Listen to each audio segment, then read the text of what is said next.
She only wanted the leftovers, cold food scraped from plates at a five-star restaurant. But when her soft voice reached the ears of Alexander Voss, a hardened millionaire dining alone, something in him cracked. That night, he offered a meal. What followed changed both their lives forever. What happens next?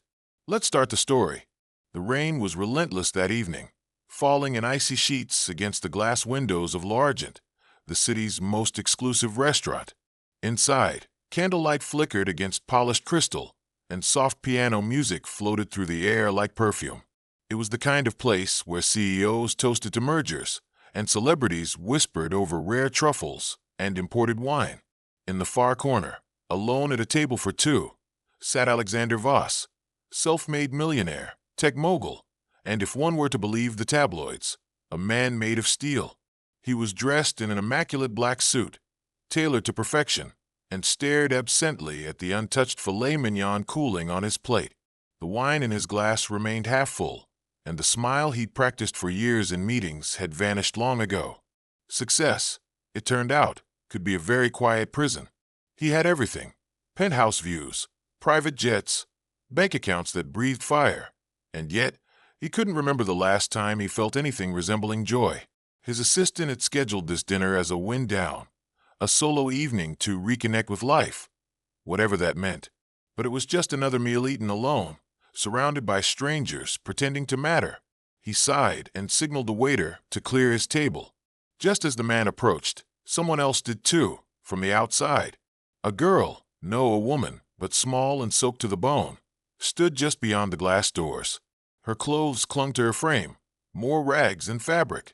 Her hair dripped down her face, and her shoes looked like they hadn't kept water out in months. She hesitated before pushing the door open slightly. A rush of cold air followed her in. Heads turned. Disapproval was instant and silent. She didn't belong here. And yet, she walked straight toward the waiter as he balanced Alexander's half-full plate. Her voice was almost inaudible. "Excuse me, sir, can I have the leftovers?" The room stiffened. The waiter blinked. Alexander, curious, turned his head fully toward her. Her eyes were the color of soil after rain, deep, honest, tired. The kind of eyes that had seen more than their fair share of hard days. "Please," she added softly, "I'm not asking for money. Just food." The waiter began to stammer a corporate apology about policy and health regulations, but Alexander raised a hand. "Wait!" Everyone froze. Alexander rose, walked to the woman, and looked at her, really looked. She wasn't begging. She wasn't performing. She stood there, soaked and shaking, and yet somehow dignified. "What's your name?" he asked. "Jenna," she replied. "Jenna what?" "Just Jenna." He nodded once. "Come, sit with me." She blinked. "Sir, you want food. I don't want to eat alone. Seems fair." Gasps rose from nearby tables. Someone whispered something about PR nightmares and security risks. But Alexander didn't care. He led her to the table, pulled out the chair, and signaled the waiter. "Bring a fresh plate," he said, "and something warm to drink." Jenna sat cautiously, hands folded in her lap like a child at a parent-teacher meeting. "You really don't have to," she murmured. "No, I really do," he said. "Tell me how long it's been since you've had a hot meal." 3 days, she said.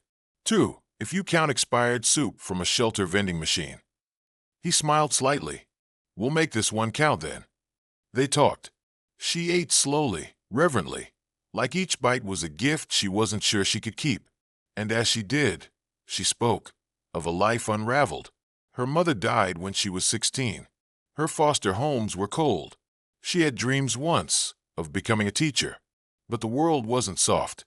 By 23, she was alone, jobless, and one medical bill away from the streets. Alexander listened, not with pity, but with something else, guilt, perhaps, or recognition. She spoke of loneliness, of invisibility, of how hard it was to be looked at like a stain.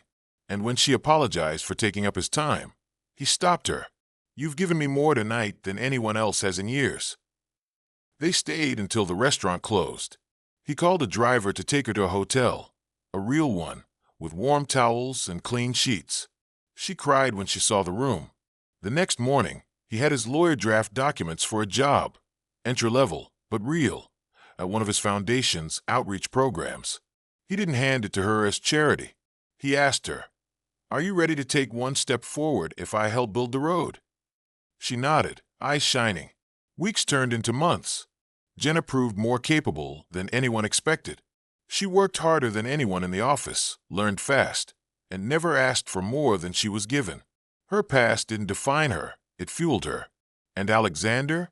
He began showing up more, not as the distant boss, but as a mentor, then a friend, then something more. Their story spread, not through tabloids, but through whispers. The millionaire and the girl who asked for leftovers.